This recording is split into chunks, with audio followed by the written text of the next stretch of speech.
Good morning, I'm Angelo Castro III. I'm Angela, and we are the Castros. We bring you the news. And the views that make you think. Sometimes we agree. Sometimes we don't. This is News and Views. And here are today's headlines. Former President Rodrigo Duterte is set to appear before the International Criminal Court today, March 14. During the initial appearance, the judges will verify his identity, inform him of the charges, and outline his rights under the ICC Rome Statute. Duterte appointed former Executive Secretary Salvador Medialdea as his legal counsel in his initial appearance. Meanwhile, the Philippine Embassy in The Hague said the former president called to inform them that he had received medical care and is generally fine. He also requested a visit from consular officials and asked for assistance in facilitating visits from his legal counsel and the family member. Now, former President Rodrigo Duterte is scheduled to make his initial appearance before the International Criminal Court today, March 14, as you've mentioned earlier. But this time around, Gretchen Ho is in the Netherlands, and she filed this report. He's fine and just went through medical care and a checkup. That's what former President Rodrigo Duterte and now ICC suspect told the Philippine Embassy to the Netherlands. In a social media post, the embassy said that Duterte, through a call with a consular officer, requested for assistance from the embassy for a visit by his legal counsel and family member. Duterte was finally able to get on the phone with Executive Secretary Salvador Medialdea, who serves as his legal counsel. Earlier in the day, Medialdea tried to get inside the Scheveningen prison, but came out saying there was no Rodrigo Duterte to be found. And we are told that there is no President Duterte inside the facility. We are at a loss of this time, and lokohan na to. I think this is part of their grand plan, no? To kidnap the president, to extract the president from the Philippines, and brought to a jet without known destination. This was a claim that the International Criminal Court immediately refuted, saying that the president had gone through a medical checkup, which was standard procedure for all suspects under custody. We don't have any opportunity. We don't know where he is right now.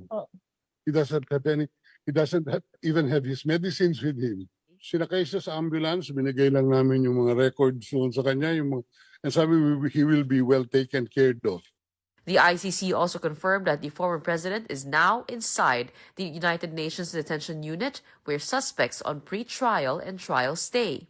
Itong nilalakad ko ngayon, ito yung pagitan ng ICC office na nandoon at yung detention center na nandito. It's about a kilometer-long walk.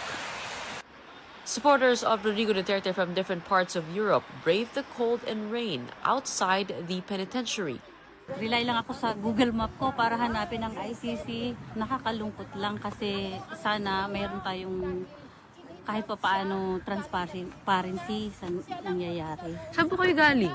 Belgium po ako. Ilang hours kayo? From train from coming here 2 hours. Grabe yung drug addict dun sa amin eh. Saan po kayo taga-sakay? Cebu. Cebu. Oo. Tapos, nung si Duterte na, parang like, we can walk very safely. I'm supporting my friend. We're friends. Anti-Duterte. I'm pro human rights and pro Duterte, but we're still friends. We're not fighting. We respect each other. Although still quite far off, attorney Gilbert Andres, lawyer for the victims of extrajudicial killings or EJKs, says that the victims are ready if and when they're called by prosecution to testify. Happy, they're very thankful to God that this actually occurred, yung arrest ni Duterte. But secondly, we should also remember that there's a chance for re-traumatization. So that's why we also try to adhere to the do no harm policy. Hindi po namin sila pinipresenta in the public. If the legal team of former President Duterte does request for an interim release in the near future, he says they will oppose it. Based on substance, we will oppose it. And in fact, we're against it because we think that the security of the witnesses as well as the victims will be well protected if the accused or the suspect is within the custody of the ICC. On that note, let's get an update on the Duterte family from News 5 correspondent Bril Montalvo. Bril, good morning. Bril, audio. Bril, audio.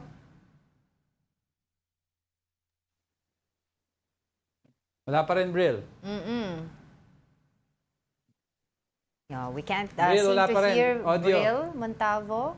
Oo, She's actually in Davao, live in Davao. And, we want update syempre on of si course. Pulong and Baste. Kung nakaalis na yesterday, she was officially. able to interview Also, Senator Bato de la Rosa yeah. in Davao and Kitty Duterte. And I think also Mayor Baste Duterte. So she will be giving us an update or updates on what's happening there since the arrest of former President Rodrigo Duterte. But going back to the report of Gretchen Ho yesterday, of course we saw that, diba? Na medyo nagkagulo-gulo nga sila because at one point, former Executive Secretary Medaldea thought na nawawala si Pangulong Rodrigo Duterte. A lot of yung mga communications analysts, yung mga, when they spoke out, even foreigners have said, well, that's a lesson a lot of people have to learn that before you react, you have to think about the language barrier also. Yeah, because he came out saying things that were very dangerous. Yeah, Kidnap, he's missing. The grand plan to take away that could former incite a lot of President fighting Duterte. sa diplomacy. Yeah, Kasi you have to remember, you're talking to a European, hindi niya, yung first language niya is English. Ang Filipino, we're equally competent in English and Tagalog. So when you're asking is, I'd like to visit former President Duterte, baka sinabi, no Duterte here. We also don't know, we don't have any details on sino ba talaga yung kinausap niya at that No, time. he will talk to the clerk, initial clerk. Okay. Pinakita naman yung video, he was talking to But the we clerk. have to remember also, under the rule of ICC Criminal Court, or International Criminal Court, yung kanilang detention, Rule 113, I was checking it yesterday, collection of information regarding the state of health of the person concerned is part of it, meaning the pretrial chamber may, on its own initiative or at the request of the prosecutor, the person concerned for his or her counsel, order that a person having the rights in Article 55 paragraph given a medical, psychological, or psychiatric examination. And then, I mean, to simplify for the viewers also, they don't need to explain saan din nila. Because that is their custody. And for the safety na rin ni Pangulong Duterte. And it's part of parang standard procedure nila. And that's on the other hand naman, sa kampo nila President Rodrigo Duterte, they also requested for a medical check-up at the hospital. Yung sinasabi ko yung about security measures, malay ba ng ICC kung sinong nagtatanong? So they want to keep President Duterte safe. Alam mo sabihin nila, yung pala, assassin pala ang nagtanong. Tutuloy natin yung usapan na yan. But Bril, for the Bril, meantime, hello. Bril is ready. Hi, Bril. Bril? Hello sa inyo. Ayan, loud and clear na ba yung Yes, boses? we can hear you loud very and clear okay. and very bright ang video. Bril, I'd like to start off, Bril, with Baste, Mayor Baste Duterte. No? Ano na yung update sa plan niya ng pagbisita sa kanyang ama?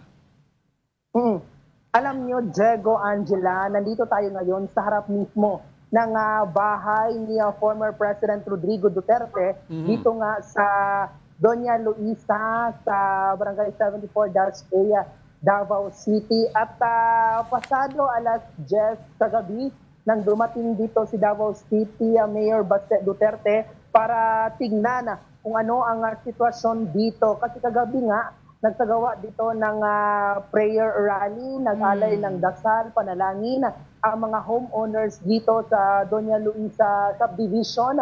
At hindi lang sila, unti-unti ding nagsidatingan kagabi. Ito nga ang mga taga-suporta ni dating Pangulong Rodrigo Duterte. Kasi nga, may lumabas na istorya at nakarating nga ito mismo sa kampo ng mga Duterte. Kaya nandito kagabi si Mayor Baste Duterte para tignan kung anong sitwasyon dito. Kasi nakarating silang kampo na i-raid daw ang bahay ni former President Rodrigo Duterte kagabi dito sa aking sa likod ng aking kinatatayuan ng otoridad. So maraming tao dito nakaantabay kagabi, mga supporters, and ang dami talaga, and may mga security din dito na nakita tayo kagabi para i-cover itong nakatakdang pag-raid ng bahay ni former President Rodrigo Duterte. Pero hindi pa malinaw kung bakit nila i-raid.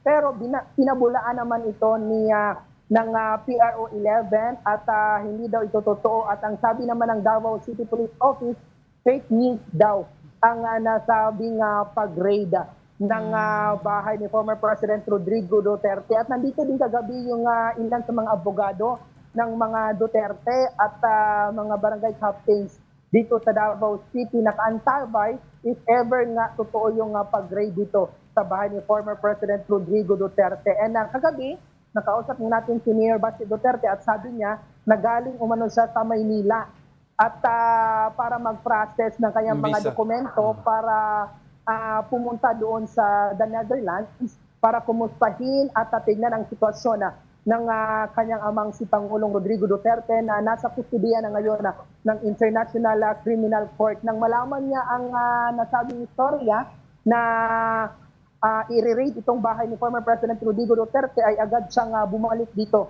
sa Davao City para tingnan. Nang makita niya dito, maraming tao, so nagpapasalamat siya sa mga Davaoenyo na sumusuporta sa sa kanilang pamilya. At sabi din ni Mayor Basti kagabi na wala siyang question at nirerespeto niya ang trabaho ng mga pulis.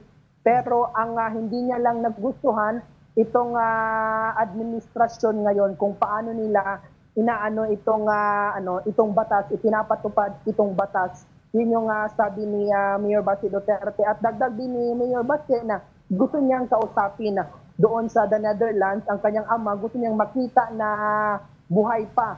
Kasi nga with the medical condition ngayon ni former President Rodrigo Duterte, baka anumang oras umano, sabi ni Mayor Basti, ay pumanaw ito at hindi niya makikita nga buhay pa ang kanyang ama. Kaya yun yung sadya talaga niya doon na pagpunta sana niya sa the Netherlands. Pero bumalik na siya dito dahil may nakarating na balita sa kanya na i-raid ang kanilang bahay or ang bahay ng kanyang ama dito sa Doña Luisa subdivision dito sa Davao City.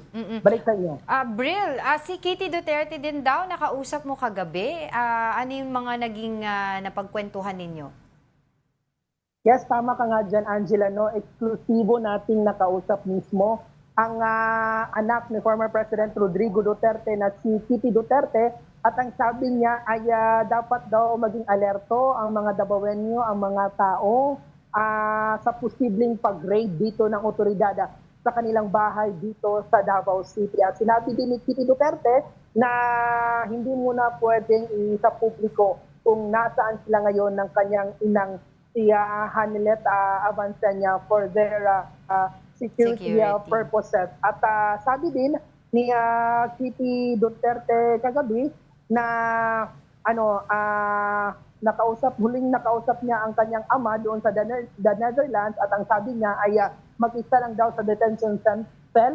Ito nga kanyang ama, tapos walang mga guards, walang mga doktor at may cellphone may cellphone daw na dala si former President Rodrigo Duterte doon pero hindi nila alam kung ipinapagamit ba sa kanya ng mga tauhan doon ng International Criminal Court. Kaya labis ngayon ang alala ng kanyang anak na si Kitty kung ano ang sitwasyon ngayon doon sa the Netherlands ng kanyang amang si former President Rodrigo Duterte. Really, I'd like to ask kung updated din sila sa mga linalabas ng report from the ICC because yesterday si former Secretary Medialdea medyo nagpanic dahil hindi daw nahanap si PRRD. Pero lumabas naman ng statement ng ICC na no less than the President said he is okay kasi nag-request ng medical treatment, nasa hospital naman daw siya. Because if Kitty is worrying na wala daw doktor or no guards, hindi ba sila nakakausap or find a way na makausap niya yung ama niya na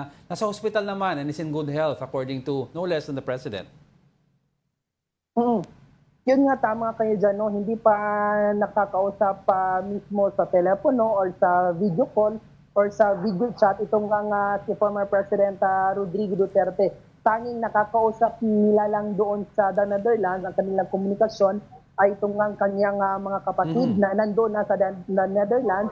Itong si Congressman Pulong Duterte at si Vice President Sara Duterte at maging si Executive Secretary Salvador Medialdea. At sabi ni Kitty Duterte na wala pa sila doon sa the Netherlands. Plano pa nilang pumunta doon pero hindi niya sinabi kung nasaan na eksakto ang kanilang lokasyon sa ngayon. Yeah, Bril, may ano lang ako, Bril, syempre, madami taga Davao ka. Ano ba ang general sentiment na ngayon ng now on its a few days after na aresto si former President Duterte? Ano nang pakiramdam ng mga taga Davao? Because ang daming usap-usapan, syempre, we'd like to clear it with you, na medyo nagbi-build up daw ang anger dyan at baka anytime magkaroon ng mga massive rallies laban sa administrasyon ni PBBM. Ano ang nakikita mo dyan, Bril?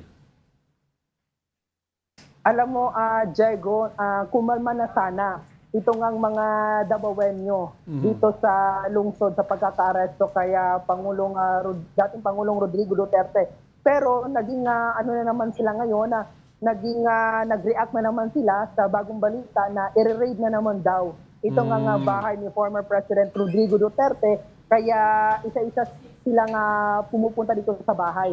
Simula pa kagabi hanggang sa ngayon, may nagsisidatingan pa rin dito ng mga taga-suporta ng dating Pangulo. May nakausap tayo kanina, nagaling pa sila ng Coronadal sa South Cotabato. Pumunta lang sila dito para ipahayag ang kanilang suporta kay Pangulong Rodrigo Duterte, dating Pangulong Rodrigo Duterte at pagtutol sa pagka-aresto sa kanya ng ICC.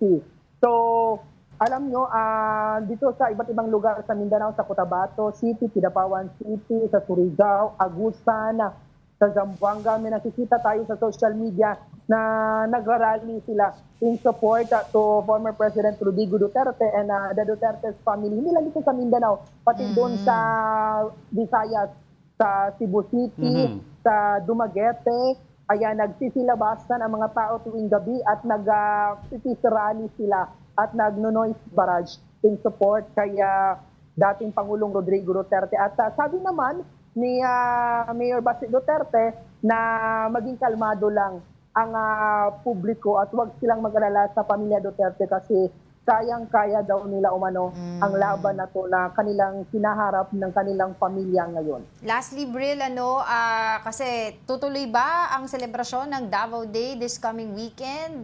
Pupunta ba dyan? Maasahan ba natin pumunta dyan si Senator Bato de la Rosa, si Mayor Baste habang inaantay niya ang kanyang visa?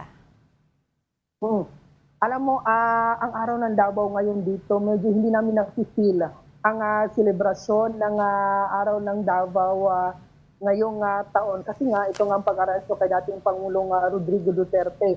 Yung mga activity, medyo wala ng gana. Kung mapapansin natin sa mga post ng mga Davaoenyo, parang hindi na sila masaya sa celebration ngayon ng araw ng Davao dito. At wala tayong nakikitang mga masyadong big activities dito sa Davao City. Hindi man kansilado ang mga activity, tuloy na tuloy, pero yung mga Davaoenyo parang wala nang ganang lumabas ng kanilang bahay to celebrate ang araw ng Davao.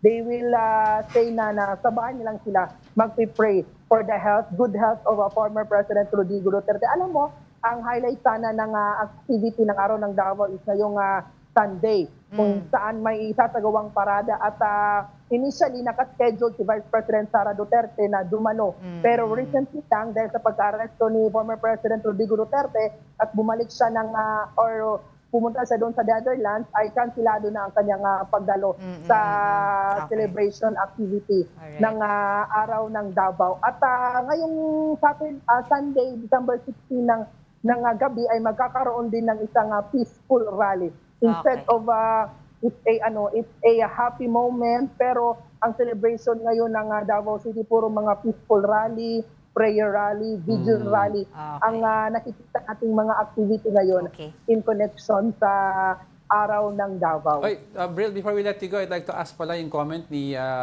yung life partner ni President Duterte, si Hanilet, no, about yung possible na yung police daw, yung SAF na babae, na officer na nabukulan, possible na magkahain na daw ng kaso laban sa kanya. Did you hear any comment from her? Yes, Diego, no, kagabi nakausap natin si Kitty Duterte at natanong natin doon sa kanyang natin sa kanya kung napaabot na ba or dumating na ba or alam na ba ng kanyang ina ang itong nakatakdang pagsasampa ng kasong direct assault ng PNP sa kanyang ina na si Hanilet Avancenia. Kasi nga doon sa Villamor Air Base, yung kasagsagan ng pag-aresto kay former President Rodrigo Duterte ay may isa siyang PNP staff na or SWAT na sinapak at nabukol sa kanyang noo. Pero ang sabi ni Kitty Duterte ay nakaabot na daw, nakarating na sa kanyang ina ang hinggil sa nasabing kaso. At ang ginawa nila ngayon ay nagko-consult na sila sa kanilang mga abogado if ever man na may ilalabas na kaso laban kay Hanilet Avancenia. All right. Thank you very much, Bril. Stay safe. Please keep us updated sa sitwasyon dyan. That was a News 5 correspondent, Bril Montalvo from Davao City. We'll be back with more stories after the break. Keep it here on One News.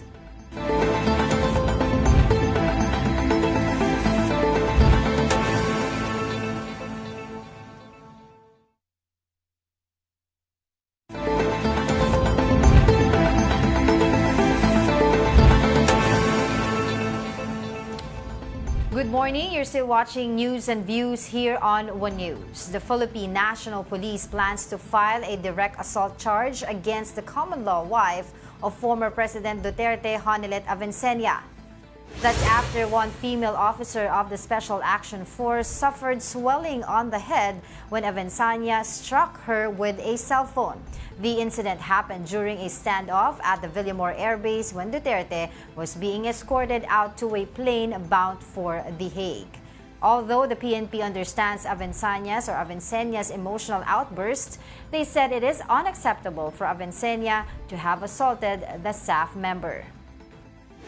We exercise maximum tolerance po at wala pong nasaktan sa hanay po nila. Nandun po sila sa paligid po ng ating dating Pangulo, so kailangan lang po silang iigilid, iset aside para po makalapit po yung mga pulis po natin na mag-a-assist po kaya sa ating dating Pangulo.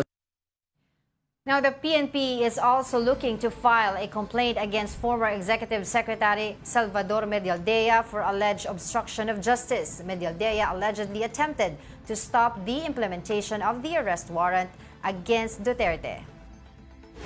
At pinusasan ko siya. Kaya nang hinila ko na siya palabas, palayo, na nakaposas, siguro nakita ni PRRD na seryoso ako. At hindi tayo patatalo. Bumalik ulit ako na inilagay ko sa bus.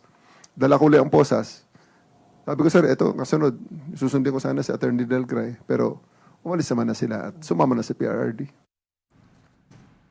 There are several clips came out kasi from that just day. yesterday, and some of the clips were from the PNP themselves. Yeah, si Colonel Jean Fajardo was taking her own version. Si Kitty Duterte was also taking from her point of view. So parang both sides were taking just to document the entire event to make sure na hindi lumabas ang balita na hindi totoo. For both sides. Yung, For both sides. Yung bukol na ng SAF. Nung SAF babae. member ng babae na yon. And there were also rumors kasi and there were videos and photos circulating at that time na may mga members of the SAF were also crying parang in protest of what's happening with Duterte at that time. Pero yan po ay pinabulaanan dahil nga sabi daw ni Colonel Jean Fajardo, according to them, hindi naman daw kasi nga dahil ito yung nangyari dun sa isang girl kaya siya parang napapaiyak. There were say a few other videos na may different angle. Yan, that one, Yung mga staff officers na supposedly umiiyak, may isang angle na nakikita na may panyo. Tapos nagdadampi kahit sa neck, sa side, tapos gano'n. Pinapawisan daw. Yun daw yung isa sa mga dahilan. Sabi nila, but of course, yung sa kampo naman, of course, sa mga supporters sa Duterte, iba yung tingin nila. And so, we don't know what really happened there. Pero, meron din mga rumors that were circulating until yesterday na there were several officers from the PNP group, military, were contemplating to resign because of what happened to Duterte. Sinabi naman ng PNP and other police forces, sabi nila wala naman daw nag-resign as of now. Kasi I remember si General Bronner, long time ago, I think that was last year, when there were talks of unrest, he always maintained that yung loyalty ng AFP is always to the Constitution and to the Not office, to the person. to the office of the President. So regardless if they don't agree with the policy daw of a certain president, but their loyalty is to the office, and as long as the President is following the Constitution, then they also have their loyalty in place. In fairness naman kay General Bronner, he's maintained that all throughout. Pero yung sa SAF officer, nakakaawa lang because these are ground troops who are just following their orders, who are doing their job. Well, sabi nga ni General Torres, may battle scar ka na, parang may battle scar ka, may memory ka from this event, di ba? Kasi this is a historic event in a sense na you are arresting a former president who is very popular, transporting First him, Asian and president not only that, will but be tried in the international and you're court. taking him away from his country and from his family. So the emotions that are running through everyone at that moment is really high. Because you had si Attorney Martin Delgra, di ba? Hinihila din siya. pati si Salvador Medialdea, nagsisigawan sila ni... That's why they were planning to file cases din kay Salvador Medialdea because because of the obstruction of justice. And di ba, come to think of it, years ago, hindi mo to may isip Ito nangyari na to 3 days ago. I was gonna say that na parang a lot of people were saying sila Salvador Medialdea, Attorney Martin Delgra, si Delgra, once upon a time, sila ang mga boss nitong mga police. Sila ang mataas, sila ang nandun. And now, they're being ordered to stand down. They're being ordered, threatened with arrest.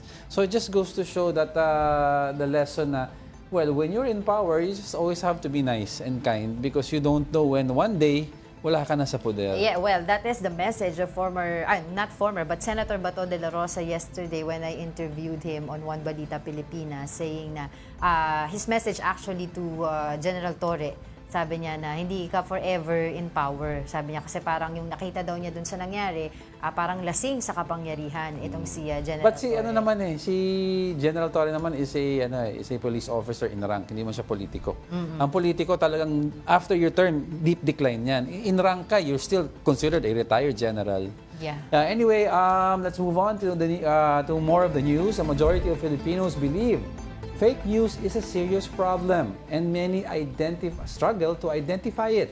That's according to Social Weather Station survey. Here's our report. A recent Social Weather Stations or SWS survey found that 59% of Filipinos consider the spread of fake news on social media a serious problem. Only 20% think otherwise. The survey also assessed respondents' ability to identify fake news in the media. 65% said they found it difficult to determine whether news or information they encountered on TV, radio, or social media was fake or inaccurate. Meanwhile, 23% said spotting fake news was somewhat easy, while only 12% found it very easy. A journalism professor attributed this issue to gaps in the education system.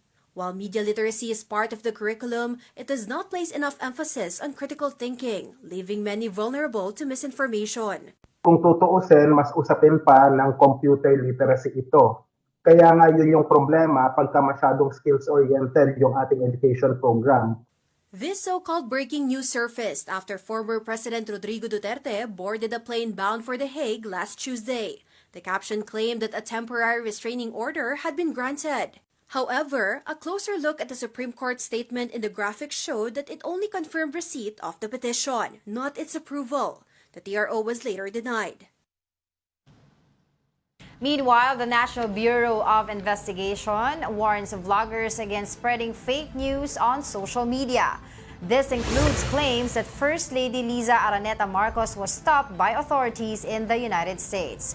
NBI Director Jaime Santiago says they are continuously conducting cyber patrolling to gather evidence. He also expresses concern over the growing number of vloggers allegedly spreading misinformation. Santiago notes that while freedom of speech is respected, he emphasizes that it has limits. Hindi yan absolute. Pag lumalampas ka na doon sa hangganan, libelous na mga pinagsasasabi mo, kasinungalingan na pinagsasasabi mo, nagkikreate ka na ng gulo sa bansa natin, that will be inciting to the sedition. No? Yung mga libelous remarks. Cyber libel. Ano ba? Lagi na lang ba natin ipopoliticize itong mga krimen na ito? Pagka kinasuhan ka, politika, hindi na tama. Well, I totally agree with that survey. Yung kanina, yung earlier report na talagang it is a problem, serious problem ngayon ng fake news. The freedom of speech ends when you're infringing on the freedom of others. Yes. Diba? Right after President Duterte was arrested, a lot of fake news naglabas-labasan. Yung number one, yung kay First Lady, Lisa Araneta Marcos, diba? Fake news. Now, there is news about the raid, pero when you ask the PNP, ba't sila mag-raid? Hindi naman local court ang mangkakaso kay President Duterte. It's the ICC. So, why will they need any info from the house of former President Duterte? Ang kaso niya, lahat ng evidence nandun na sa ICC. So, this may be a form of fake news as well. Di ba, itigil na natin to? Spreading, because, I think yung mas talagang problema talaga natin dito, yung disinformation Di ba? Yung intent mo na talagang mag-spread ng mga maling information. But alam mo, if you watch the vloggers that are spreading some of these news, they believe it They say their news with conviction. Parang they hear the chismis somewhere and then they take it as gospel truth. Ikikwento. So, syempre, the believers and followers would like to think na totoo yung sinasabi ng nila, ng iniidol nila ng That's vlogger. why we need to support yung, I think this campaign also dito ng TV5 headed by Sir Mon Esberto and of course with sila Charles Lejano, yung Think Muna Pilipinas. Kasi doon talaga, pinopromote doon yung pagiging responsible, di ba, sa cyberspace. So, talaga kasi dahil sa dami ng fake news ngayon, importante talaga magkaroon ng awareness yung mga tao na hindi lahat ang nakikita natin online ay dapat pinaniniwalaan, that you have to fact-check, double-check everything that you see online. And, Napakadali po get it from mag-fact-check. legitimate sources. Saka, I will also say na may mga, for example, vloggers that could spread information that is correct. But the point here is, may access ka sa Google. Kung kayo nga sumakit ang tiyan nyo, Google ka. Sakit ang ulo mo, Google ka. Hindi mag-Google ka muna kung tama itong really yun. true? Diba? Is it really Diba, That's why yung arrest ni Pangulong Rodrigo Duterte when they were waiting pa para makaalis sila dun sa eroplano, 'di ba? Yes. Yung kampo mismo nila, I think that's si Attorney Raul Lambino were telling people na And meron he said na daw. it live, And he said it live na meron na daw TRO. TRO. So ngayon kumalat ngayon yung information Bakit na yun nasa eroplano? Bakit nasa eroplano? Ba't nila tinatanggal? Ba't nila pinapagawa? Tapos, Umalis may TRO. see the danger here before we go. And people were starting to scream on social media, oy, oppression na ito. There's TRO. Pero, diba? pero apparently there's no It was TRO. already building up into something. It could have been dangerous kung nag-build up at nagkalat sakali. Yung pala, the next day, nag-come out ang decision ng Supreme Court, no TRO. The TRO, the Check request niya for... sa site ng mismo ng They Supreme Court. junk the petition. Diba? So parang, that is the danger. Actually, it's not junked Parang they're giving the respondents parang 10 days to explain bakit kailangan sila. So hindi sila binigyan kaagad ng immediate TRO. The TRO is junk pero yung petition is not. You have to separate that. Ang TRO is to stop the pag-alis. Meron petition na pinag-uusapan pa rin ngayon.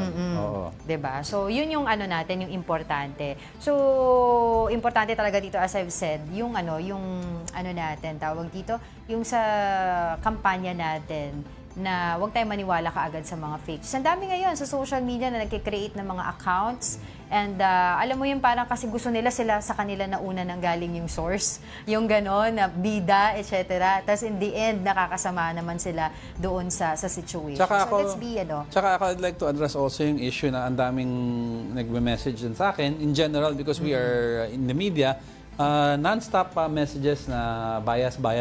But if you look at the accounts, they are definitely troll accounts kasi walang profile picture. But ang sasabihin ko, hindi nyo pwede lahatin ang lahat ng media dahil hindi po lahat ng nasa media ay bias. That is not true. That is very unfair. Mamaya pala, bago tayo pag-usapan din natin yung After mag-up?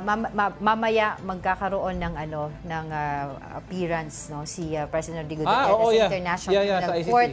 2 p.m. doon sa The Hague ang oras, pero 9 p.m. po dito sa ating bansa. And then they can access that through the ICC YouTube website. May webcam portal sila. Oo. Sige, mamaya pag-usapan natin yan. But don't go away. We're not done yet. Stay with us.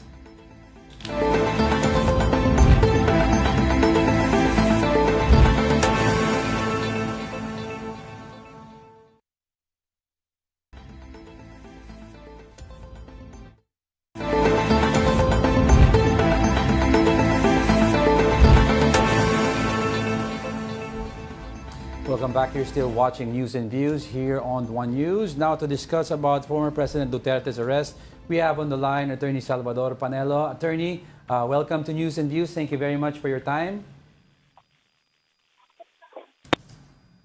Attorney? Yes, Attorney? Can you hear us okay? Ay, naputol yung line. Oo. We have sayang. Now we have Attorney Sal Panelo.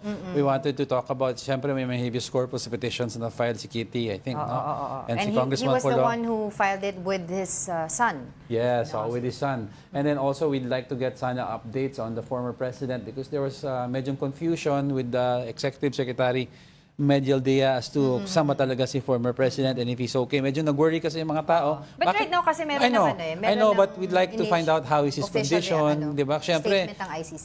may edad na rin yung si former president. I think attorney is there on the line already. Hi, attorney. Thanks for joining us. Attorney, can you hear us okay? Medyo nahihirapan Attorney tayo Sal, sa makontak ito si Attorney Sal Panelo, isa sa mga legal counsel Yes, ni former president. Pangulong Rodrigo Duterte. And andyan pa? Attorney, can you hear us? Attorney? Hello? Ayun! Yun, Attorney finally. Sal, thank you for joining us. Magandang tanghali. Umaga pa lang po, Attorney. Wait, di ba tanghali na? Alas 11 na, di tanghali na. Sige Yeah. po. Attorney Sal, I'd like to start off po with asking how the former president is. Kasi medyong may mga nag-worry po yesterday. Sandali. Yes, go ahead po. Sandali. Sino ba ito? Sino ba ito kausap ko? Si Angelo Castro po and si Angela Lagunsad Castro po from News and Views on One News. Ikaw pala yung anak ng kaibigan ko. Miss na miss ko yung tatay mo. Hi, Attorney Sal. Oo nga po. I am the next in line sa kanya po. Sige, tuloy na tayo. Tuloy na tayo. Attorney Sal, syempre madami nag-worry po yesterday when former Executive Secretary Salvador Medialdea hindi po daw makita si former President. How is the former President po? Kamusta na po yung kalagayan niya? Hindi ba merong video si Presidente Duterte na sinasabi niyang okay siya. Pag-usap siya sa consular officers natin doon. So tingin ko okay. Otherwise, hindi nagreklamo. Kasi that video po, attorney, was before, after, no? Before pala mangyari yung yung ICC. After mangyari yung ICC. Pero yun nga po, no, meron naman pong statement na rin naman po talaga from the President. Pero kayo po, personally, have you talked to him na po since the arrest? Hindi kasi nga, hindi nga ako nakapasok sa Villamor eh. Huli kaming magkita. Doon sa state sa Hong Kong, nagsisinyasan lang kami. We were able to talk. Although, hindi naman kailangan kasi matagal na namin yung pinag-uusapan niya. Nagkikita.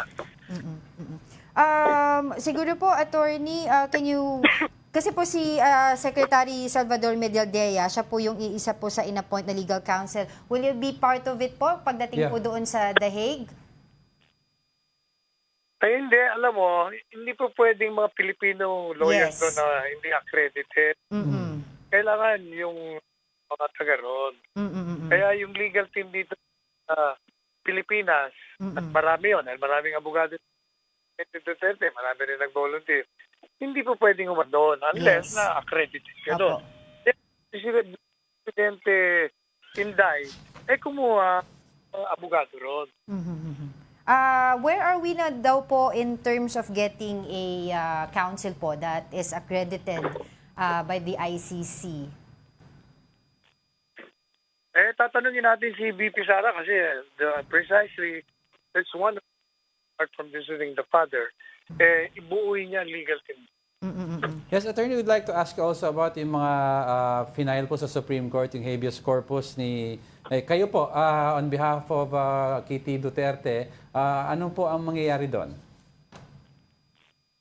Sa ngayon, binibigyan ng gobyerno ng 24 oras mula sa pagtanggap nila ng order ng hukuman na magpaliwanag sila kung bakit kakatigan yung aming petisyon. Kasi yung petisyon namin, sabi namin, ikatatamuhan yan, ilabag nila lahat ng klaseng batas dito, pati nga sa batas ng sarili nila sa petisyon, ilabag din nila. Kailangan ibalik dito yan para managutin na lumabag sa kanya. Attorney, I want to circle back po doon po sa pangyayari bago po siya ma-arrest. May mga rumor circulating at that point nung weekend na meron nga daw pong arrest warrants against kay former President Rodrigo Duterte. And a lot of people are saying dapat daw po hindi na daw po muna umuwi siya at in-exhaust muna po muna yung mga legal remedies niya dito bago po siya umuwi. Your thoughts on that po? Hello, alam po ninyo, iba kasi ang paninindigan ni President Duterte.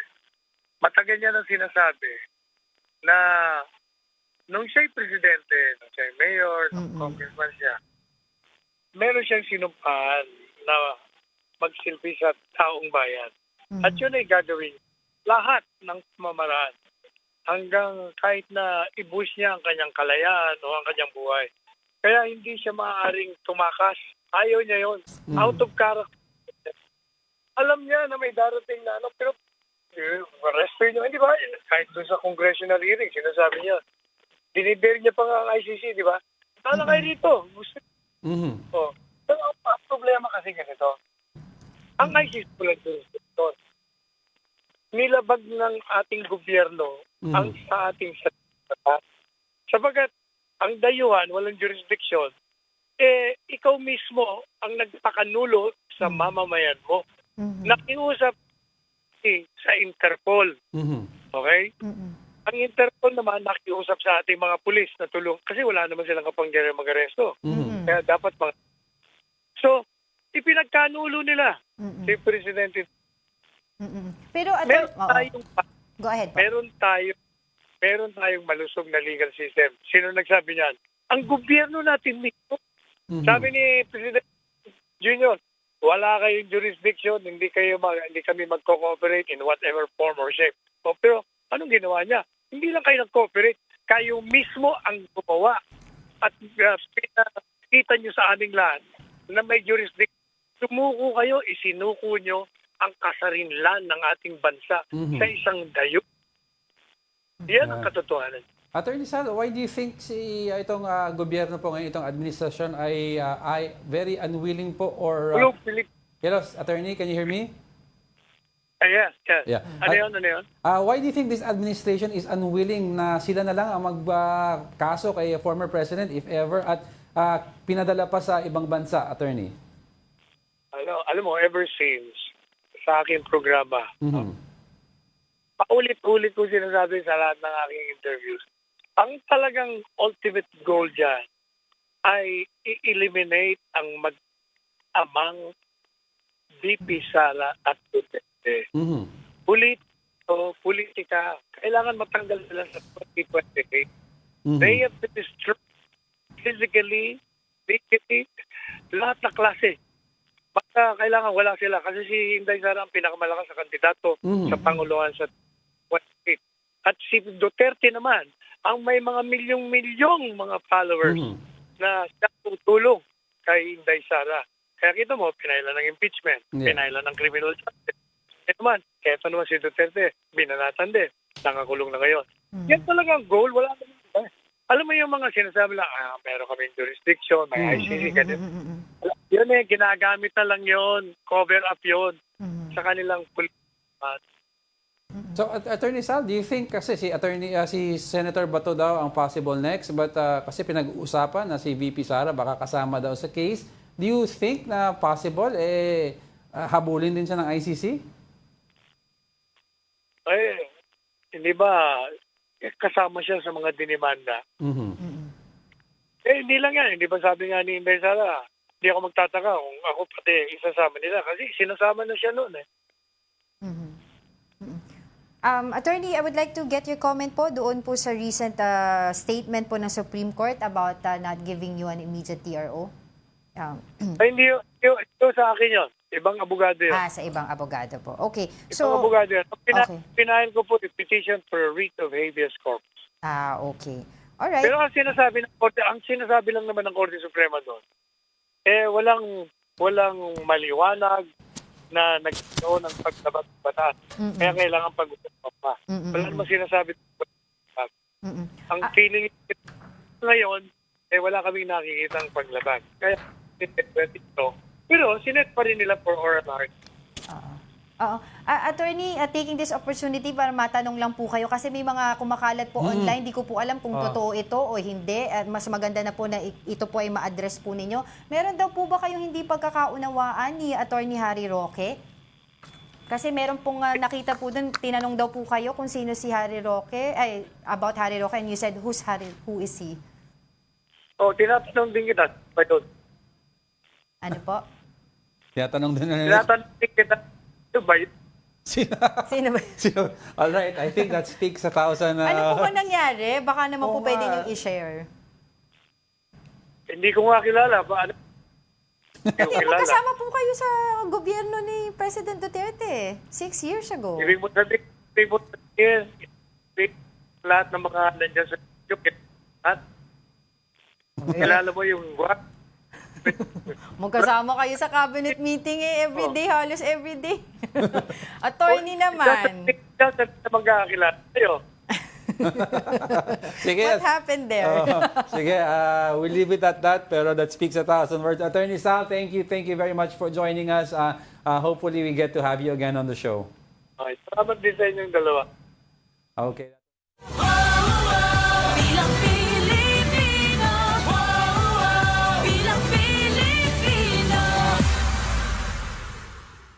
Now, re-election is Senator Bongo and ACT-CIS party list representative Erwin Tulfo top Pulse Asia's latest senatorial survey. Now, conducted from February 20 to 26, the survey showed Go and Tulfo statistically tied for first and second place with voter preference ratings of 58.1% and 56.5% respectively. Trailing them are former Senator Tito Soto, re-electionist Senators Bong Revilla and Bato de la Rosa, and TV host Willie Revillame. Also making it to the Magic 12 are broadcaster Ben Tulfo, former Senator Manny Pacquiao, Senators Lito Lapid and Pia Cayetano, and Makati Mayor Abby Binay. Rounding out the list are Las Piñas Representative Camille Villar and former Senator Ping Lacson. Pulse Asia noted that 38% of the respondents have a full slate for the 2025 elections, while the rest do not intend to vote for all 12 candidates. The survey was conducted through face-to-face interviews with 2,400 respondents. All right, we are now joined by Professor Dennis Coronacion to share his insights on the latest Pulse Asia survey results. Prof, you've seen the survey, but I want to get your reaction on ang possible impact nitong nangyari this whole week on the order of the survey that you're seeing now. Hi, good morning. Oo nga although hindi naman covered itong yung itong mga pangyayari the past few days. But definitely, I think it's going to affect the result of the next survey. Kasi itong survey ng Pulse Asia covers the period of February 20 up to February 26. So that was last month. And I think there were so many things that happened last month with regard to our politics as well as in the previous month. If there's anything surprising about this, it's the number one position. Although statistically tied, as you mentioned, pero it's quite a surprise that Senator Bongo is currently ranked number one. Ano po kayang reason nun? What do you think happened there? Ba't bigla siyang naging number one? Well, ako parang gusto ko isipin na yung sinasabi na itong 2015 midterm election or every midterm election is always a referendum of the president's kumbaga man the public is going to approve or disapprove the president's performance based on within the in 3 years that has already taken place. Ngayon, tingin ko ito po yung maaring maaring siguro not everyone in the opposition, so-called opposition, is going to make it, only a few of them. But yung the fact that number one si Senator Bongo may be a reflection of what the public thinks about the president's performance so far. Kasi alalahanin natin na I think last month there was a problem kasi there's so many factors that can that can influence the perception of the public. It can mean the public disapprove the issue with regard to the national budget for 2025. So yung fiasco doon, yung problema doon, at yung enormous amount of the budget which they connect so doon sa pagiging greedy daw ng ating mga lawmakers. So maaring nag-reflect yon doon sa nagkaroon ng backlash and nag-reflect ito sa survey na to. I'd like to ask you, Prof, with this latest issue on the arrest of former President Duterte, who gets hit the most? Which is the BBM side? Is it the Duterte camp? Who benefits the most also? Well, it depends po, no? Because so far, based on what I see, the Filipino public seems divided on this issue. Very, Recently, meron mga nagtatanggol sa ating dating Pangulo at meron din namang nagsasabi na tama naman yung nangyari, deserve, kumbaga man, yung nangyari. So, we have yet to see, I think in the next survey, we're about to see what the Filipino public think about what just happened.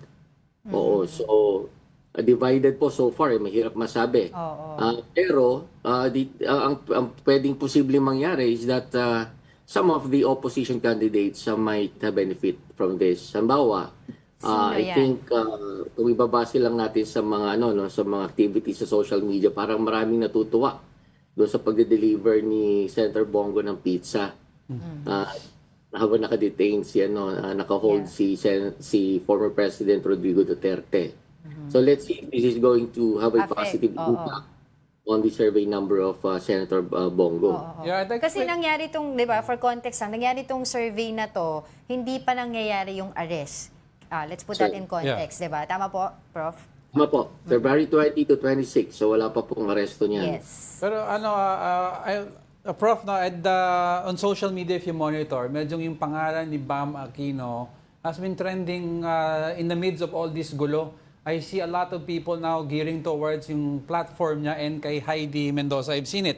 But these are raw unverified numbers. But you'll see that activity, a lot of people are talking about them now. But why do you think lumilitaw yung pangalan nitong dalawa amidst all the chaos?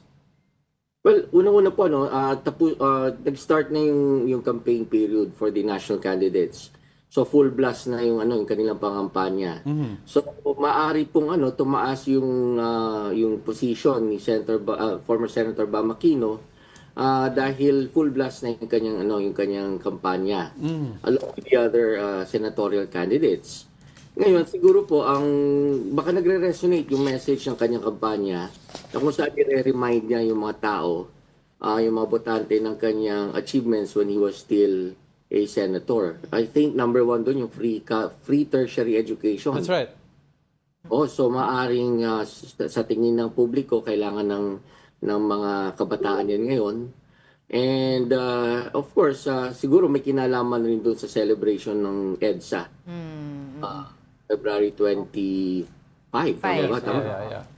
Yun, So yung of course, pag sinabing EDSA, hindi natin maalis sa isip natin yung mga Aquino, yung mag-asawang Aquino, si Senator Benigno Aquino. That's right. Cory Aquino. Aquino and the former president, Mrs. Corazon Aquino. So, right. I think gra-rub off yan doon sa mga members ng Aquino family. Maaring may kinalaman din po yan doon. But of course, andyan yung marami pa ring factors oo. Pero yun, at Prof, sorry po, wala na po tayong oras, but we would love to have you again next week para po mas pag-usapan pa po ito. The aftermath is next week. Yes, oo. Ikaw po rin, tatawagan ka namin. But for the meantime, maraming salamat po sa inyong oras, Professor Dennis Coronacion. Thank you po. We still have one more. Book lovers, authors, artists, and publishers gathered on the opening day of this year's Philippine Book Festival. Mobile Journal, Denise Valdesancho has the report. A true testament of the vibrant stories and culture of the country, book lovers, authors, artists and publishers gathered at the opening day of the Philippine Book Festival 2025, including National Artist for Film and Broadcast Arts Ricky Lee. Para sa akin, masigla lahat. Kasi gaya nito, if you look around dito sa Philippine Book Festival, kita mo ang dami-daming Filipino writers, mga mambabasa, illustrators, publishers, educators, lahat nag-ipon-ipon dito ngayon para patunayan na hindi naman totoo yung sinasabi nilang ang Pilipino hindi mahilig magbasa. For National Book Development Board Executive Director Charis Aquino Togade, change had to happen. It's really difficult to find our titles in the bookstores. There's such primacy on kind of foreign books, which is fine, but we wanted something that is truly Filipino, where people can see themselves represented no matter what language they spoke. More so, the NBDB continues to make efforts to improve access to quality Philippine authored titles for distribution within bookstores and classrooms all over the Philippines. Because our children don't have access talaga to the books that we develop. And there's so many books that are coming out of the regions and wala talagang representation. So now, there is a venue for representation and that rich diversity. Since the first festival in 2023, exhibitors, publishers, distributors, and key decision makers in the education sector have gathered in a single space, minimizing travel, training, and marketing costs. This year, 650 teachers from the Department of Education are expected to facilitate the purchase of 2.4 billion pesos worth of books to be used in schools and libraries across the country. Last year, there was a sale of 1.6 billion. This year, the Department of Education allocated their largest allocation yet for 3 billion pesos worth of books for public school libraries. So makikita mo today, especially Thursday and Friday, you'll see all of the teachers from the different regions and they're actually buying for their schools finally. The Philippine Book Festival 2025 is open from March 13 to 16 at the Megatrade Hall SM Mega Mall from 10 a.m. to 8 p.m. Visitors may expect a diverse range of Philippine literature, from children's books, learning resources, comics, and collections spanning from fiction, non-fiction, poetry, and more. We're bridging the gap with everyone, and any mom, any dad, lola, lolo, they can bring their kids here and it's all for free and it's just a space where they can be themselves and feel safe. Mobile journalist Denise Valdesancho. We are One News. And before we let you go, I'd like to leave you with a quote that will hopefully make your weekend better. Mistakes and pressure are inevitable. The secret to getting past them is to stay calm. A quote from Travis Bradbury. And that wraps up today's episode of News and Views. Join us again on Monday. I'm Angela Lagunsad Castro. And I'm Angelo Castro III. We are One News. All sides, all the time. Happy weekend. I think we all needed that.